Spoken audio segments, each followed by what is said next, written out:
여호와께서 모든 얼굴에서 눈물을 씻기시며 자기 백성의 수치를 온 자하에서 제하시리라. 아멘. 우리의 눈물을 씻겨 주시는 하나님, 그 하나님의 은혜와 사랑을 감사하여 오늘도 주님 앞에 나와 영광과 찬송과 예배를 드립니다. 부족한 우리들이지만 우리와 함께 하셔서 우리가 드리는 예배가 하나님이 기뻐 받으시는 예배가 되도록 인도하여 주옵소서. 감사하며 주님 이름으로 기도드립니다. 아멘. 자리에 일어나셔 찬송가 21장 찬송해 주시겠습니다.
성시기로 가시겠습니다. 그룹은 52번입니다.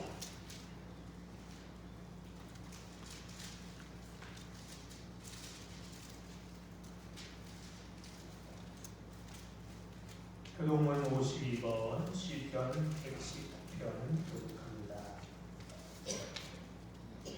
청년이 무엇으로 그의 행실을 깨끗하게 하리까? 주의 말씀만 지킬 따름이니이다.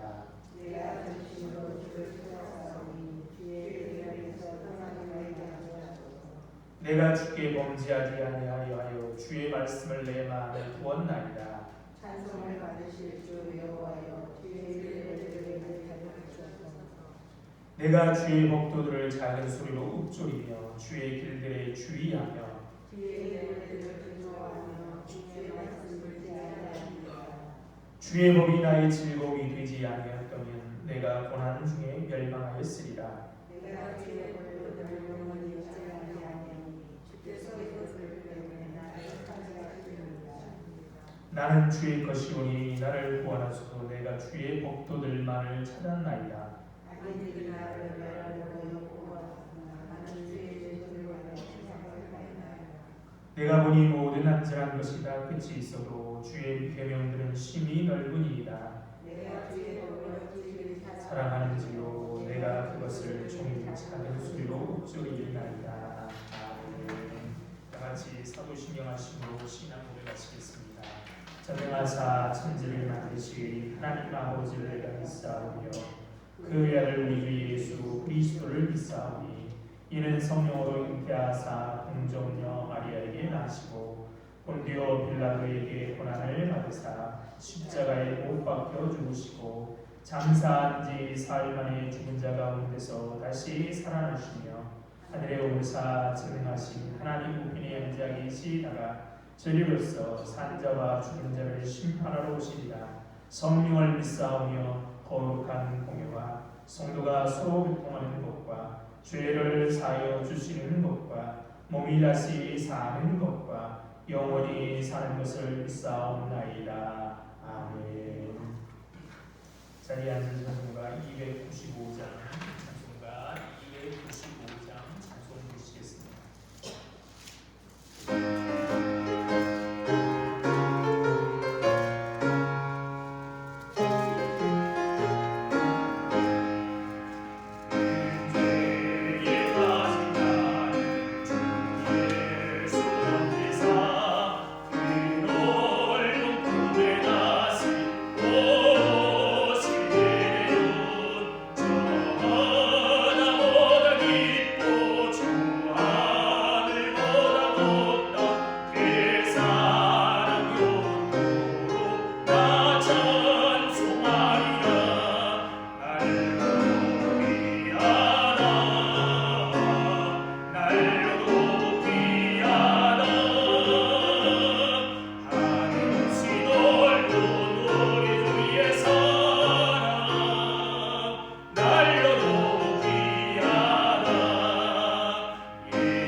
참 좋으신 하나님 은혜와 사랑을 감사합니다. 날로 세상은 캄캄해져가지만 빛 대신 하나님의 빛이 온 세상에 두루 비춰주심을 감사드립니다. 이렇게 한 해 참 여러 일들이 있었지만 특별히 코로나19로 인하여 참 어려운 가운데 있습니다. 이럴 때라도 우리를 위하여 희망을 잃지 않도록 하신 하나님, 오늘 또 밝은 날을 위해서 일하고 계신 하나님, 그 하나님의 은혜와 사랑을 깨닫고 언제나 기뻐하며 감사하며 기대하며 하루하루를 살게 해주시고 또 내년을 계획할 수 있도록 은혜 베풀어 주옵소서. 오늘도 주님의 은혜를 구하러 이 자리에 왔습니다. 온 저희를 위해 맺지 마시고 하나님의 귀한 일을 은혜를 부어주셔서 도무지 본 적이 없는 일들이 우리를 통하여 일어나도록 역사해 주옵소서. 하나님, 오늘도 예배드립니다. 우리 마음에 악한 생각들 또 나쁜 마음들이 들지 않도록 성령 하나님 우리 마음을 지켜주시고 위로부터 오시는 하나님의 귀한 말씀에 우리의 마음과 우리의 귀가 움직이고 우리의 삶이 변화될 수 있도록 인도하여 주옵소서. 오늘도 이 자리를 사모하지만 여러 가지 사정과 상황으로 이 자리에 함께하지 못한 심령들 하나님 긍휼히 여겨주시고 그들에게도 하나님의 귀한 은혜로 함께하여 주옵소서. 오늘도 부족하지만 말씀을 전하는 부족한 종을 기억하여 주시고 입술을 통하여 주의 말씀만 선포되도록 인도하여 주옵소서. 감사하며 예수님 이름으로 기도드립니다. 아멘.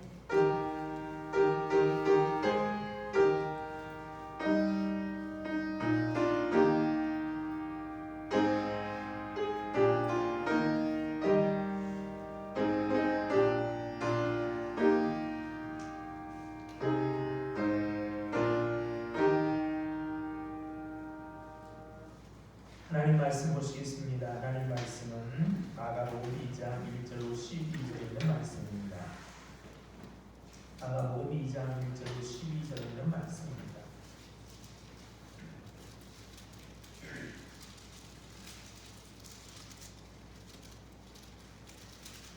마가복음 2장 2장 1절로 12절에 있는 말씀입니다. 찾으신 줄 알고 제가 읽겠습니다. 수일 후에 예수께서 다시 가버나움에 들어가시니 집에 계시다는 소문이 들린지라 많은 사람이 모여서 문 앞까지로 들어설 자리가 없게 되었는데 예수께서 그들에게 도를 말씀하시더니 사람들이 한 중풍병자를 네 사람에게 메어 가지고 예수께로 올세 무리들 때문에 예수께 데려갈 수 없으므로 그 계신 곳에 지붕을 뜯어 구멍을 내고 중풍병자가 누운 상을 달아 내리니 예수께서 그들의 믿음을 보시고 중풍병자에게 이르시되 작은 자야 내 제사함을 받았느니라 하시니 어떤 서기관들이 거기 앉아서 마음에 생각하기를 이 사람이 어찌 이렇게 말하는가 신성모독이로다 오직 하나님 한 분 외에는 누가 능히 죄를 사하겠느냐 그들이 속으로 이렇게 생각하는 줄 예수께서 곧 중심에 아시고 이르시되 어찌하여 이것을 마음에 생각하느냐 중풍병자에게 내 제사함을 받았느니라 하는 말과 일어나 내 상을 가지고 걸어가라는 말 중에서 어느 것이 쉽겠느냐 그러나 인자가 땅에서 죄를 사하는 권세가 있는 줄 너희로 알게 하려 하노라 하시고 중풍병자에게 말씀하시되 내가 네게 이르노니 일어나 내 상을 가지고 집으로 가라 하시니 그가 일어나 곧 상을 가지고 모든 사람 앞에서 나가거늘 그들이 다 놀라 하나님께 영광을 돌리며 이르되 우리가 이런 일을 도무지 보지 못하였다 하더라. 아멘. 빛이요 생명이 말씀되신 주님의 은혜와 평강이 우리와 함께 하시길 바랍니다. 또한 지금도 코로나19와 세상의 칼바람 앞에 서 있는 이들과도 함께 하시기를 바랍니다. 세상은 여전히 어둡습니다. 우리 마음도 마찬가지가 아닌가요? 모레는 밤이 제일 길다는 동지입니다. 어둠이 가장 짙은 동지를 지나면서 우리는 성탄을 맞이하게 됩니다. 동지는 어둠이 가장 짙기에 빛을 기다리게 됩니다. 우리는 참빛이 누군지를 찾아옵니다. 요한복음은 예수님을 가리켜 참빛 곧 세상에 와서 각 사람이 비치는 빛이라고 우리에게 말씀합니다. 성탄절은 그런 의미에서 빛의 절기입니다. 그래서인가요? 강동구가 걷기 좋은 다리 광진교를 루미나리에 조형물로 꾸며 강동 빛의 다리로 조성하고 있다고 합니다. 그래서 연말까지 밤마다 희망의 빛을 밝히고 있습니다. 코로나19로 많은 곳에서 이런 루미나리에를 하지 않고 있는데 강동구는 광진교를 이렇게 꾸미고 있습니다. 긴 신종 코로나 바이러스 감염증 여파로 한 해를 살면서 깃든 어두움을 다 몰아내고 빛을 가슴 가득히 받아들이자 맞이하자는 취지인 것 같습니다. 그렇게라도 해서 세상이 밝아진다면 얼마나 좋은 일입니다. 하지만 우리가 잊지 말아야 할 것은 밝은 빛이 비치하는 것은 거리가 아니라 어두운 거리가 아니라 우리의 내면이라는 사실입니다. 그런 의미에서 우리는 빛이 오신 주님을 기쁨으로 맞이해야만 합니다. 농가 얼령가는 동지절기의 세시풍습을 이렇게 노래합니다. 시식으로 팥죽 쏘 인리와 즐기리라. 빛의 세상이 열리고 있다는 사실을 이웃과 더불어 팥죽을 나누며 경축하자는 것은 참 아름다운 일입니다. 성탄 무렵 사람들이 선물을 주고받는 일은 어쩌면 팥죽을 나눠 먹는 일과도 같은 의미인지 모르겠습니다. 성탄절은 한마디로 기쁨의 절기입니다. 심상치 않은 빛이 밝아오면서 하나님의 사자가 등장했을 때 들판에서 양을 치던 목자들은 소스라치듯 놀라며 두려워했습니다. 하지만 천사는 그들에게 두려워하지 말라면서 온 백성에게 큰 기쁨의 소식이 될 소식을 전해준다라고 말합니다. 세상을 구원하실 메시아가 탄생했다는 것이죠. 두려워하지 말라. 세상을 구원한 메시아가 탄생했다는 것입니다. 예수 그리스도 그분이 기쁨인 까닭은 무엇입니까? 마태복음은 주님이 세상에 오신 까닭을 자기 백성을 그들의 죄에서 자기의 죄에서 구원하시기 때문이라고 말씀합니다. 세상에 태어난 순간부터 우리는 죄의 영향력 아래 살아갑니다. 우리는 지구에 태어난 순간부터 충력의 영향력 아래 살아가지만 그뿐만 아니라 죄의 영향력 아래 살아갑니다. 어느 누구도 죄의 인력을 벗어날 수는 없습니다. 모든 사람이 죄를 범하였음에 하나님의 영광에 이르지 못하였다. 그래서 우리는 죄인입니다. 그런데 그 죄의 종사를 하는 이들을 위하여 하나님의 뜻을 따르는 사람이 되게 하기 위하여 우리를 구원하러 주님이 이 땅에 오셨습니다. 그리고 그 일을 주님은 이 땅에 오셔서 하셨습니다.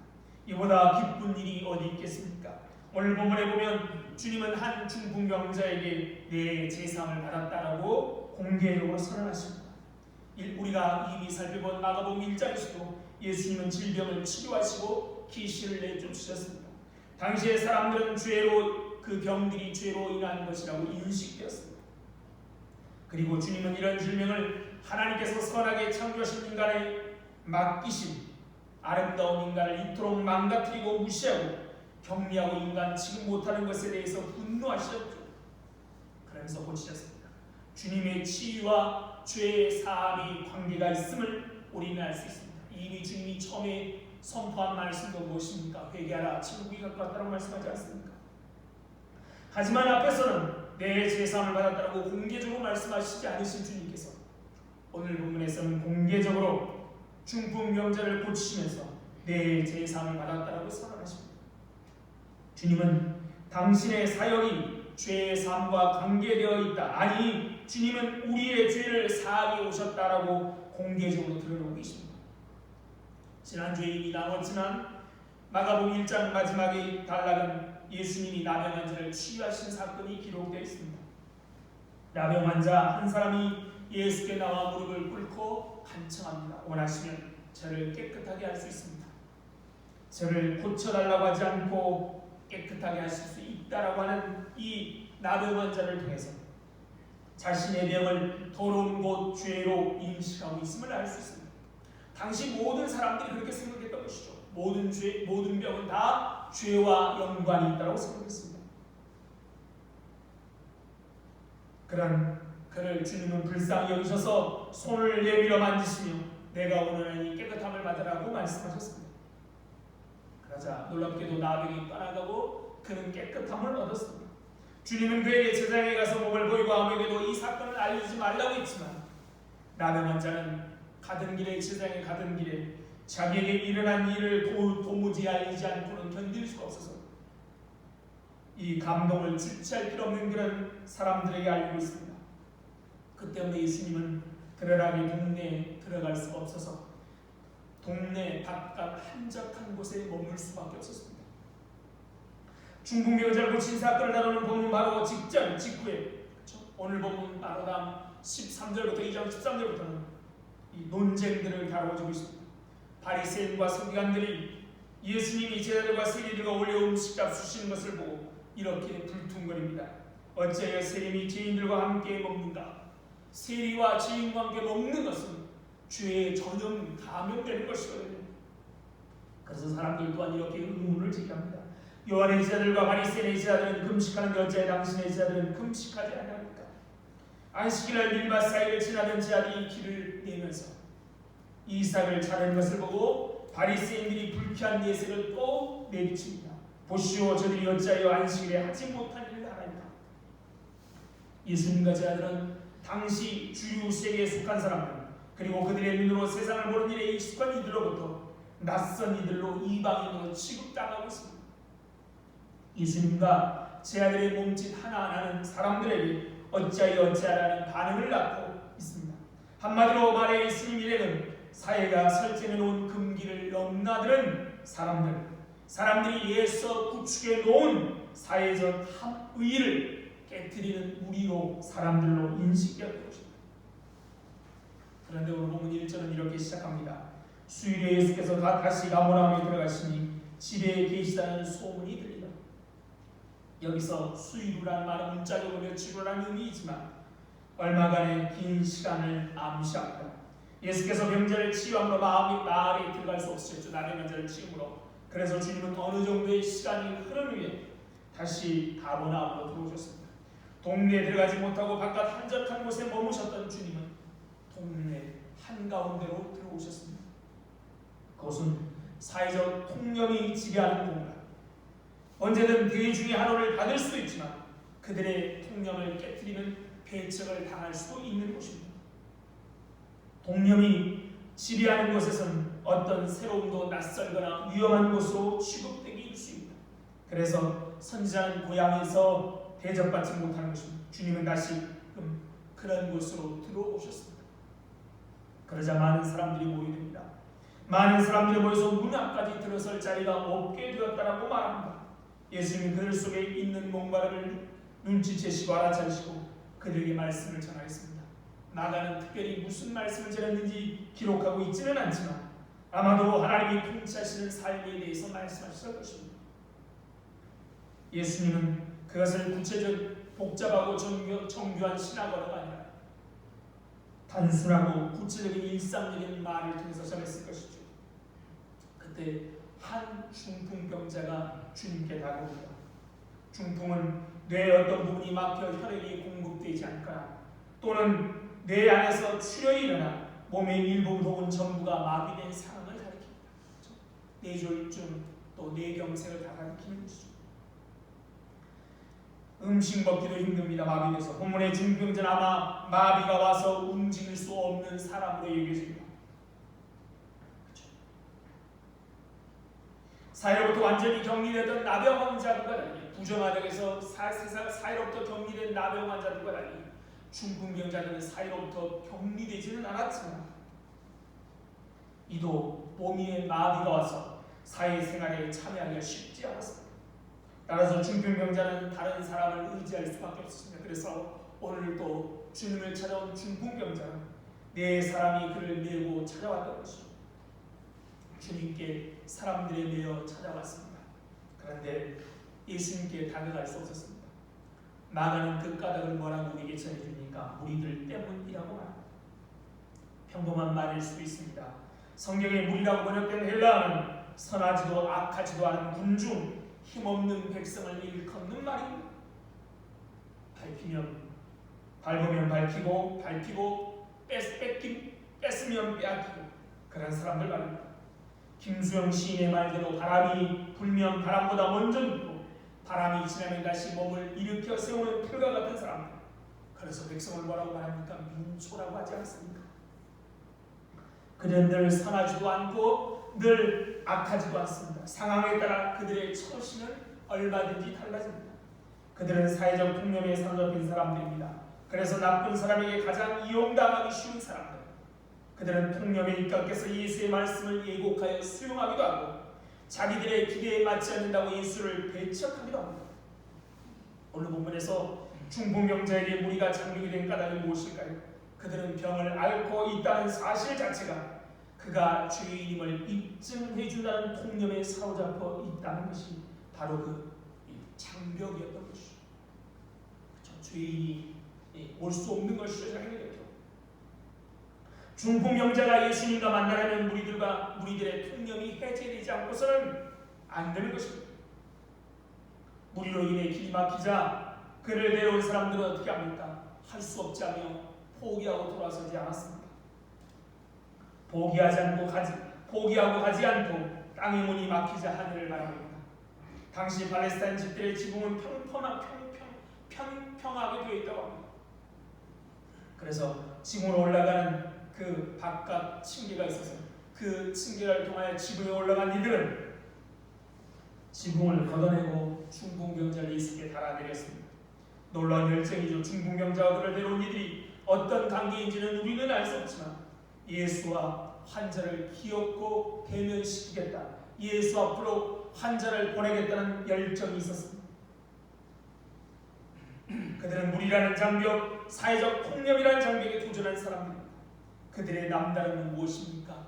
절박함이었습니다. 절박함이 있었기에 그들은 길 없는 곳에 길을 냈습니다. 지붕을 뚫어서라도 길을 냈습니다. 세계 도처에서 평화를 위해 일하는 이들은 모두 그런 열정으로 사는 이들입니다. 우리의 실천과 사랑은 대개 장벽 앞에서 끝나는 경우가 많습니다. 그래도 우리는 최선을 다했다고 자유하며 현실을 수긍하고 합니다. 하지만 중풍병자를 데려온 이들은 포기할 줄 몰랐습니다. 무리와 그들의 차이점이 무엇입니까? 그들은 중풍병자를 주인이라는 사회적 통념의 틀 속에 감추지 않았습니다.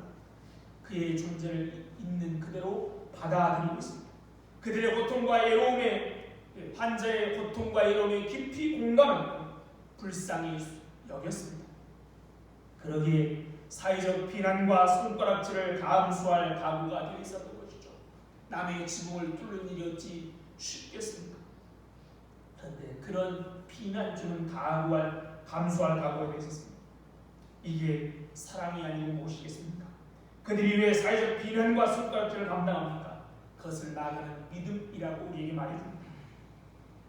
5절입니다. 예수께서 그들의 믿음을 보시고 중풍병에게 이르시되 작은 자여 너의 죄의 사함을 받았다. 예수님 뭐라고 말씀하신다고? 믿음이라고 말합니다. 단지 그들이 지붕을 뚫고 중풍병자를 내리는 행동을 보고 주님은 믿음이라고 하십니다.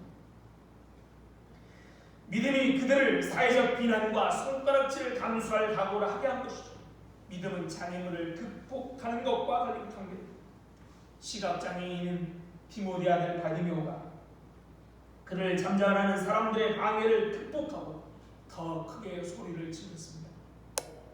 예수님께서는 이를 믿음으로 간주하셨습니다.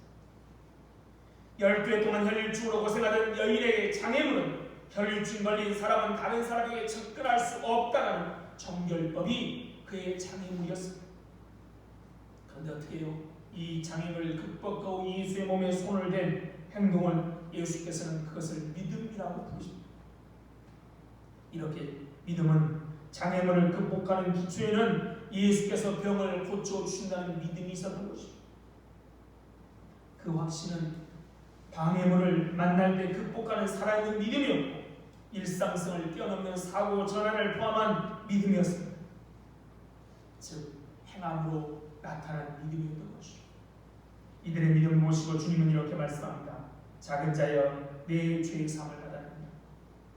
작은 자는 아들아 라는 말로 번역될 수 있는 말입니다. 주님은 그를 예전의 눈으로 보았다는 겁니다. 그는 불결한 죄인이 아니라 중풍병을 걸렸기 때문에 불결한 죄인이 아니라 예수님은 하나님이 창조하신 소중한 인격체로 보고 계신 것입니다. 주님은 하나님의 마음이 되어 그를 용서하십니다. 내 죄 사함을 받았다. 내가 내 죄를 산다라는 말이 아닙니다. 능동태가 아니라 수동태니까 우리 하나님이 그 죄를 사심의 주체이신 것이죠. 예수님은 이 말을 통해 어떤 메시지를 전하고 싶었던 것일까요? 세상이 뭐라든 그대는 하나님의 사랑받는 사람이라는 것입니다. 사회적 통념으로는 죄인이고 병자고 추한자일지 모르지만 하나님의 사랑받는 사람이다 라는 뜻입니다. 소자야 작은 자야 라는 말은 아들아 하나님의 아들인 것이죠. 그런데 이 한 가지 풀고 넘어갈 것이 있습니다.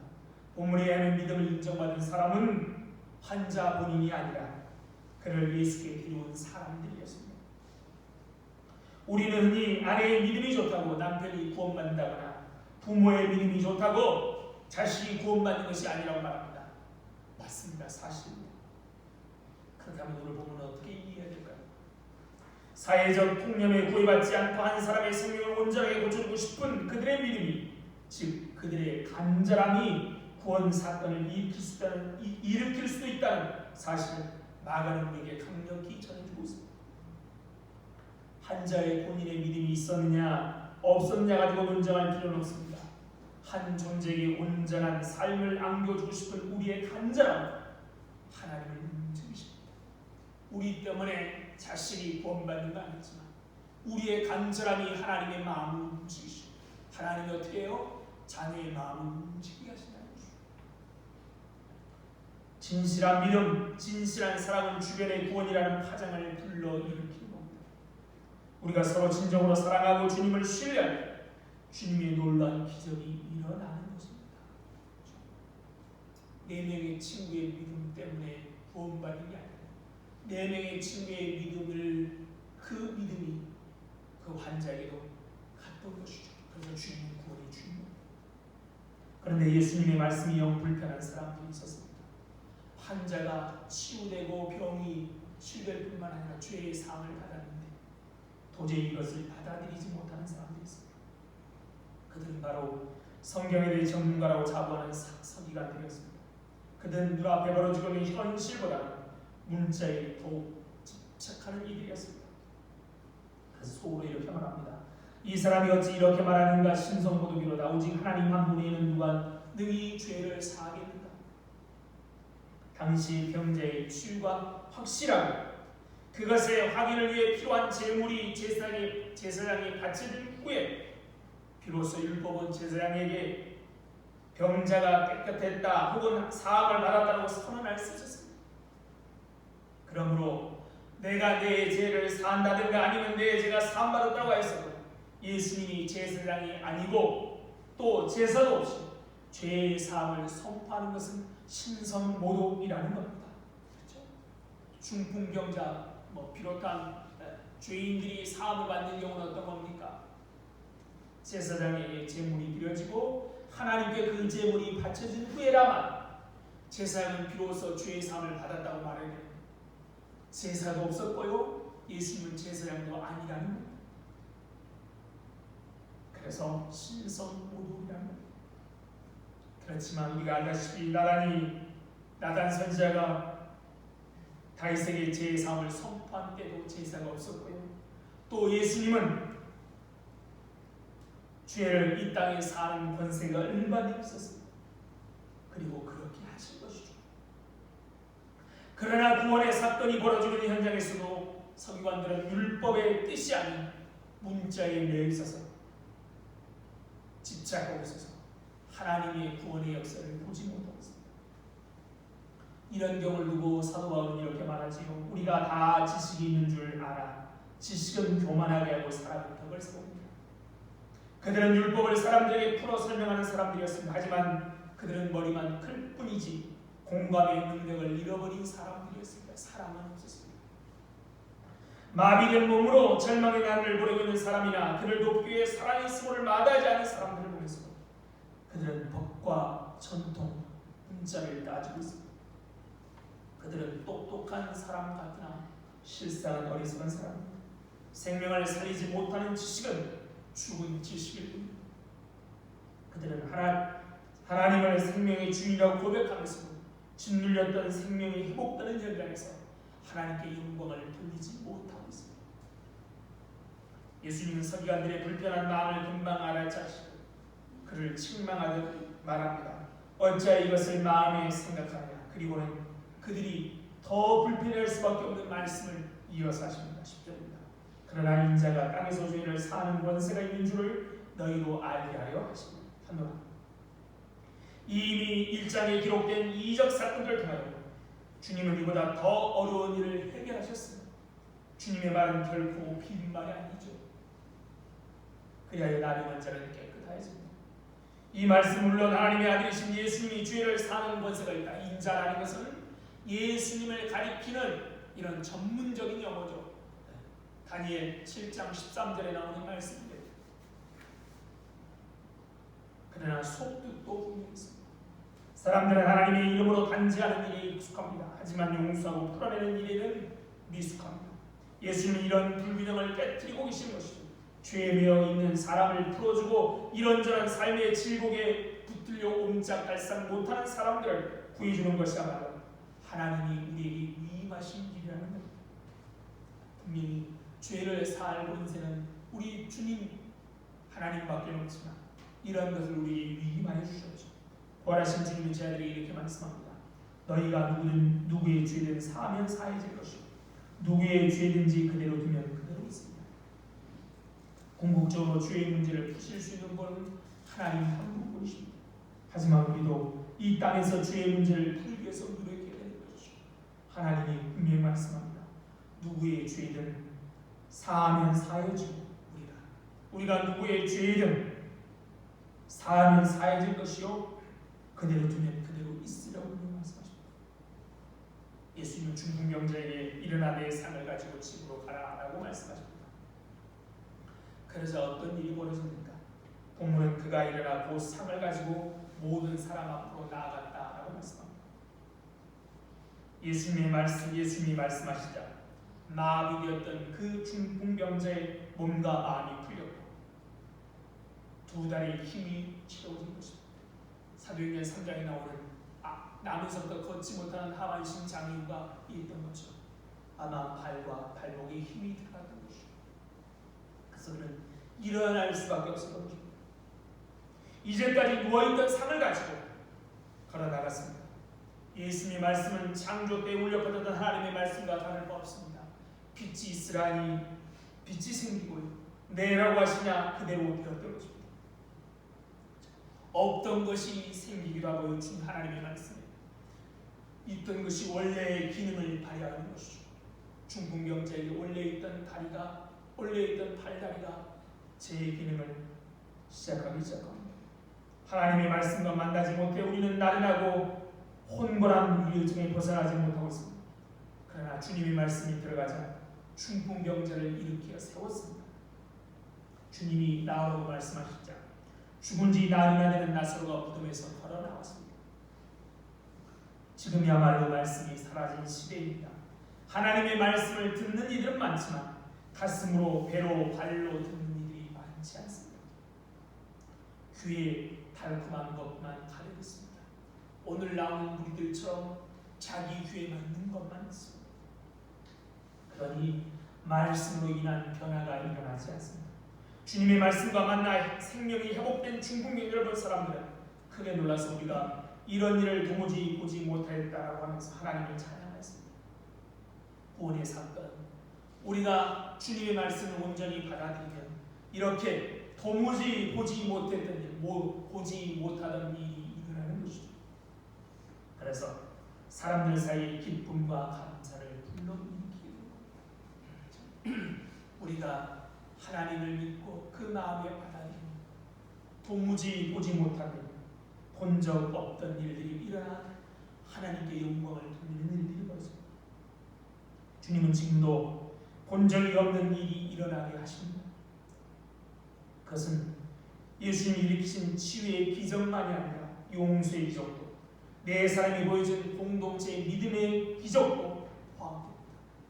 중풍병자를 치유하는 기적뿐만 아니라 용서의 기적도, 더불어 살게 하는 기적도 일어납니다.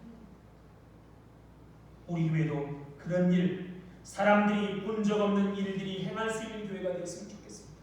차별, 판단, 정죄, 혐오가 넘치는 세상 속에 용서, 수용, 공감의 세상을 펼쳐나가는 교회, 마른 뼈가 가득한 세상에 생명이 넘치는 교회로 만들어가는 그런 교회가 되었습니다.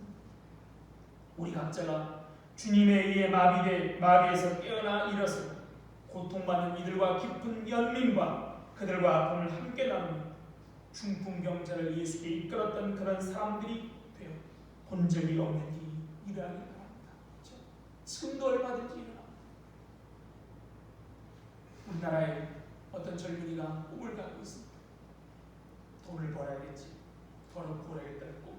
근데 그 꿈은 다른 사람들의 아픔을 치유해줌을 통하여, 고통 사람과 함께 공감을 통하여 그런 사업을 일으켰다는 희망을 갖습니다.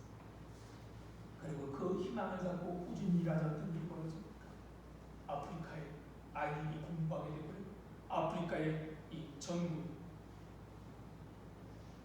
태양광을 이용한 전구, 타우, 솔라 타우라고 해서 학교 애들이 오지 않죠. 아이들이 아무리 교육하려도 부모들이 가난하니까 돈 벌어라 해서 학교 와서 어떻게 솔라 타우에 충전지, 건전지를 꼽아놓으면 그것이 충전이 돼 집에 가서 핸드폰과 불도 켜게 됩니다.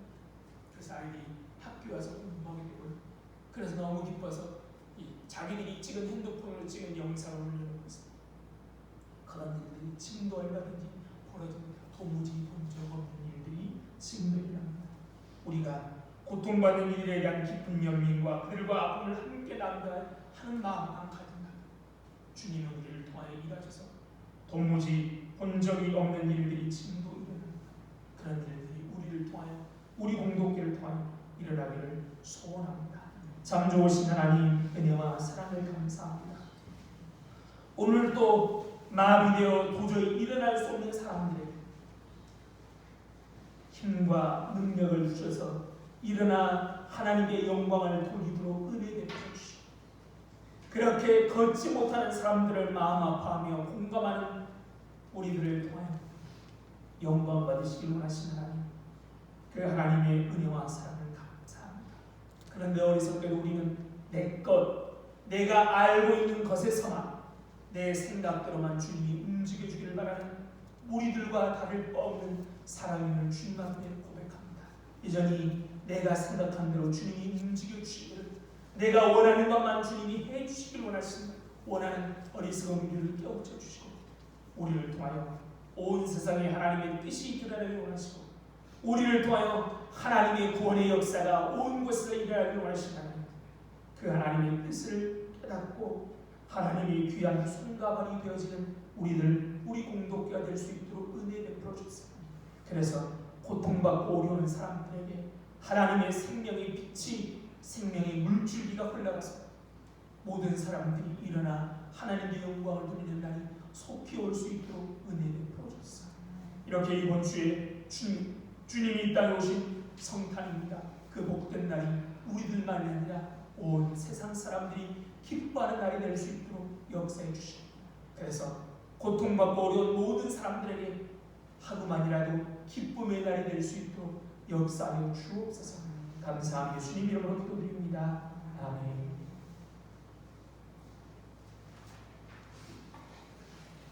찬송가 217장 찬송가 있습니다. 준비하신 분 계시겠습니다.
참 좋으신 하나님, 은혜와 사랑을 감사합니다.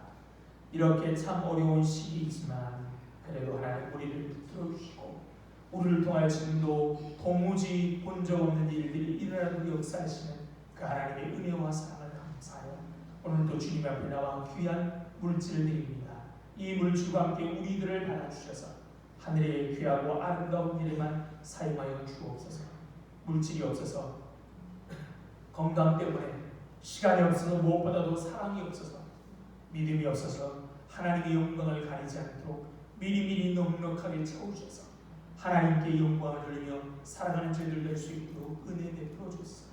이렇게 고통 중에 연말, 연초를 맞이하는 사람들이 있습니다. 그들에게도 하나님 동일한 은혜를 베풀어 주시고 우리의 손을 펼 수 있도록 역사하여 주옵소서. 감사하며 주님 이름으로 기도드립니다. 아멘.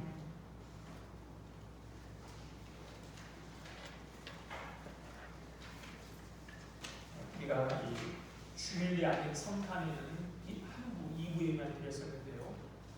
코로나라서 20명 미만 예배를 드릴 수 있어서 이번 성탄은 1부, 2부 예배로 드리겠습니다. 9시, 11시 예배가 있습니다. 또 주일처럼 문자를 아마 카톡을 통하여 예배 오실 분들을 아마 체크할 텐데요. 여러분 잘 협조해 주시기 바랍니다. 우리 전도사님이 코로나 확진자랑 동선이 겹쳐서 지금 검사 중에 있어서 오늘 오지 못했습니다. 큰 일은 없을 것 같지만 항상 여러분들 조심하시고요.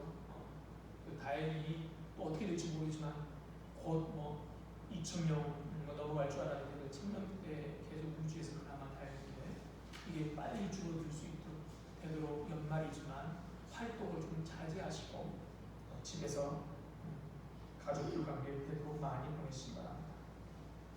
우리 자리에 일어나서 우리 인사하겠습니다. 반갑습니다. 반갑습니다. 사랑합니다. 사랑합니다. 축복합니다. 축복합니다. 행복하십시오. 행복하십시오.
지금은 생명 되신 우리 주 예수 그리스도의 은혜가 하나님 아버지의 다음 없으신 사랑과 성령님의 교통하심이 오늘도 우리를 통하여 본적 없는 일을 행하시는 그 하나님의 은혜를 알고 하나님의 귀한 도구가 되기를 소망하는 이 자리에 모인 모든 성도들 위해와 그들의 가정과 하는 일과 건강 우리 공동교회 모든 사역 위에 이제부터 영원토록 함께 있을지어다.